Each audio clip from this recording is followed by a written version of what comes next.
Hello friends, ఈ వీడియోలో కంసుపిట్టల యొక్క పెంపకం గురించి పూర్తి వివరాలు తెలుసుకుందాం. ముందుగా ఈ ఫార్మింగ్ కి అయ్యే ఖర్చు గురించి తెలుసుకుందాం. 1000 కౌజు పిట్టలు సరిపోయే షెడ్ నిర్మాణానికి దాదాపు 30,000 రూపాయల వరకు ఖర్చు అవుతుంది. అలాగే డ్రింకర్లు, బ్రూడర్లు మరియు ఫీడర్లకి దాదాపు 5,000 రూపాయల వరకు ఖర్చు అవుతుంది. అలాగే ఒక కౌజు పిల్ల 10 రూపాయలు వేసుకున్నా సరే 1000 కౌజు పిల్లలు కాబట్టి దాదాపు 10,000 రూపాయల వరకు ఖర్చు అవుతుంది.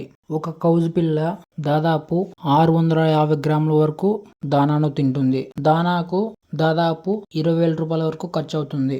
ట్రాన్స్పోర్ట్ మరియు ఇతర ఖర్చులు దాదాపు 5,000 రూపాయల వరకు ఖర్చు అవుతాయి. కౌజు పిట్ట పెంపకంలో తీసుకోవాల్సిన జాగ్రత్తలు. కౌజు పిట్ట చిన్నగా ఉన్నప్పుడు 35 డిగ్రీల వేడిని వాటికి అందించాలి. కౌజు పిట్టలకు చల్లగాలి తగిలితే అవి చనిపోయే అవకాశం ఎక్కువగా ఉంటుంది. వీటి శరీరంలో రోగ నిరోధక శక్తి ఉండడం వల్ల రోగాలకు తక్కువగా గురవుతాయి. కౌజు పిట్టలు 7 వారాల నుంచి గుడ్లు పెట్టడం మొదలు పెడతాయి. ఒక కౌజు పిట్ట ఒక సంవత్సరంలో 280 నుంచి 300 వరకు గుడ్లు పెడతాయి. కౌజు పిల్లలకు మనమిచ్చే దానాలో ప్రోటీన్ 25%, అలాగే కాల్షియం 1%, ఫాస్ఫరస్ 0.5% ఉండేలా చూసుకోవాలి. కౌజు పిల్లల్లో ప్రోటీన్ శాతం ఎక్కువగా ఉంటుంది. కౌజు పిల్లలను చిన్నపిల్లలు మరియు గర్భిణులు ఎక్కువగా తినడానికి ఇష్టపడతారు. 40 రోజుల తర్వాత నుంచి వీటిని మార్కెట్లో అమ్ముకోవడానికి వీలుగా ఉంటుంది.